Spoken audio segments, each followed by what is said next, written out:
won't we? However, the proposals may meet with opposition from civil rights groups such as the ACLU, which has already voiced concerns over the privacy implications of techniques such as terrorist watch lists and the use of racial profiling. Well, it isn't going to be just racial, folks. It's to do with everything that you believe in, and what every word that comes out of your mouth that's been on record is going to go into it.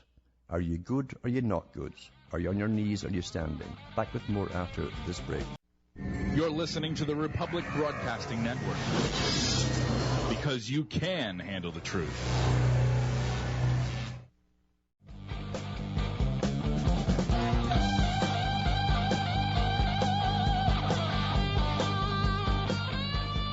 This is Alan Watt, and we're cutting through the matrix.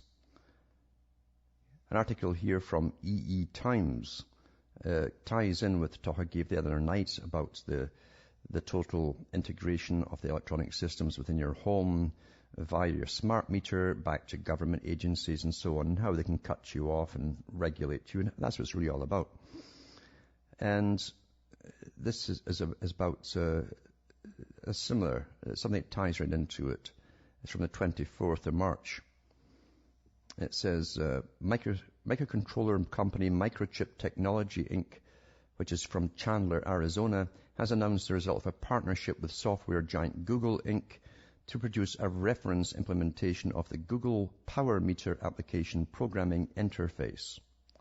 Power Meter is free software that displays details of home energy consumption received from either a smart meter or another electricity monitoring device. That's what the greenies are using. It's interesting, the Greens boast about it in their Facebook and MySpace. They're so green, and here's what I used this month. Aren't I good? It's like the Soviet system where the newspapers used to have the worker of the month. The guy who broke his back getting so much coal out, to be goody two-shoes. I didn't tell you what happened to his back afterwards, mind you. But anyway, it's the same technique has been used here. Who's goody two-shoes? Who can outdo the next goody two-shoes?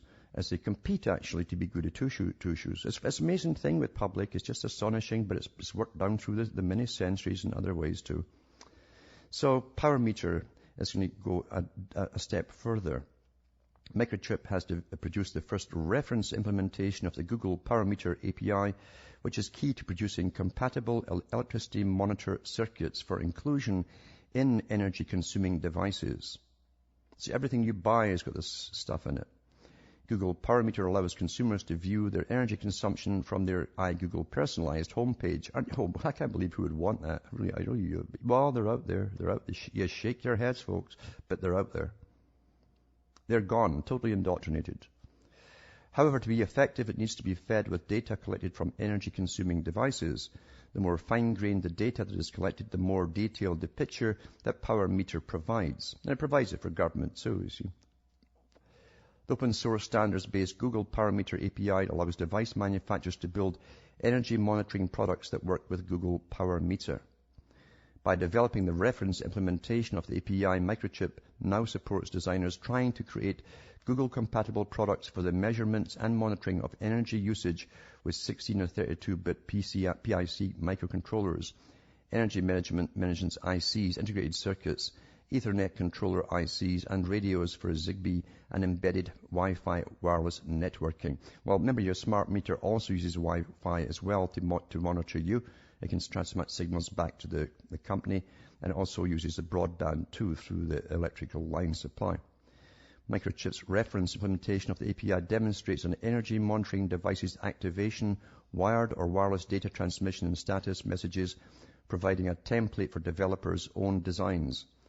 They also offer one-stop shopping for all the semiconductors and development tools needed to build a Google Power Meter device. So they're also working with the big corporations to foster an ecosystem of devices. There you go, ecosystem of devices and utilities that will provide consumers with access to their energy information, but obviously they're working with the companies too that provide you with the power so that they'll all know when to cut you off and give you little minus credits when they issue you with credits instead of money, minus credits for using too much of this or too much of that. That's what it's all about, folks. But you'll all jump for, oh, it's free. Oh, wow, got to get it. It's like flu shot. God, it's free. I'll get 5. That's how stupid people are. Who really believe they're in a free society. And they really do believe they've got rights and everything. And democracy is there. No kidding. You know, I mentioned not so long ago about an article again where Britain tests out all these psychological experiments on the children in school. One was where they came in one day, the young children, and saw their teacher lying on the floor with the fake blood around her, and they told her, I think, that she'd been raped or something and mugged and left. And it was all an act to observe them and to put the fear of death into them, to show them that the really nasty things are there, really happen. But to the children, it would obviously mean that the teacher was acting, so all that kind of stuff must be acting. So when they see the real thing, they won't know if it's acting or not, right? But governments are taking studies on all of this stuff. Here's the latest con I've done here. It's just incredible. From Mail Online. Children left traumatized after their teacher is gunned down in the playground in a hoax lesson. This is a hoax lesson they're calling them now. Very Pavlovian. 25th of March 2010. School children were left in tears after their teacher was gunned down by a crazed hoodie in the playground in a sick role-playing stunt. Terrified children, aged from 10 to 13 years old, watched as a supposed gunman strolled into the playground, took aim and shot the teacher before running into the school's science lab. Other staff on the stunt rushed to the popular teacher's aid and appeared to give CPR in an attempt to save his life. It was 10 minutes before the shocked pupils of Blackminster Middle School in Evesham, Worcestershire, were rounded up and taken into the school hall, where teachers explained that the scenario had been mocked up as part of a forthcoming science lesson. This is how they teach science lessons now. They're what a con, eh? You traumatize the children. These are all Pavlovian techniques they're using now, you see, in psychology. This is about pupils were left traumatized, with one having a panic attack and others being sick. The shooting happened on Tuesday after pupils were originally told there was a gun somewhere in the school. So first they let it out there to get them all hyper, you see. And children believe everything they're told, you know, by these characters, these creeps. The same type that other article I read that give them lap dancing lessons, you know, by 2 teachers in Canada. 5 minutes later, the alarm bell went and over 300 pupils were sent to the playground, where 3 teachers could be seen running across the field before a loud sound like gunfire was heard, and science and RE teacher Mr. Kent fell to the ground and played dead. Parents said their children were then sent back to their form rooms and called to the assembly hall 10 minutes later, where the truth and a fit and healthy teacher was revealed. However, the damage had already been done to a selection of the pupils, and apparently included one girl whose father had been shot dead a few years ago. Parents with children at the school reacted angrily to the stunt and branded it inappropriate and beyond belief. Some said their children were still traumatized hours later. Mother Vicky Woosley, whose son is in year 6 at the school, said, "When I heard about it, I just thought, oh my God, that is so inappropriate. I think they should be getting a bit more upset than that and finding new uses for the trees around there, you know."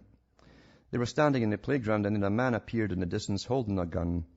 Then the teacher dropped to the ground, and the teacher assistants ran over. They started doing CPR, blah, blah, yada. Another angry parent added, whose 11-year-old daughter at the school, added, they were children in tears. They thought the teacher had been shot. Well, of course, that was the whole point of it. Eh? That was the whole point of it. And what did they say about it at the school? Well, head teacher Terry Holland said the role play was part of a science lesson where a selection of students and teachers acted out the scenario. Science lesson. The problem with the small minority of pupils was that there was a slight delay in getting them back into the hall to explain what. So it was the delay that was wrong, not the incident that was wrong. Eh? So there you go. This is the kind of nonsense they do to your children now under the socialist system. Pavlov, you know, created the whole system for schooling over in the Soviet system. And it was Eleanor Roosevelt who went over to see them. She wanted to see her first favorite person first, just like H.G. Wells did.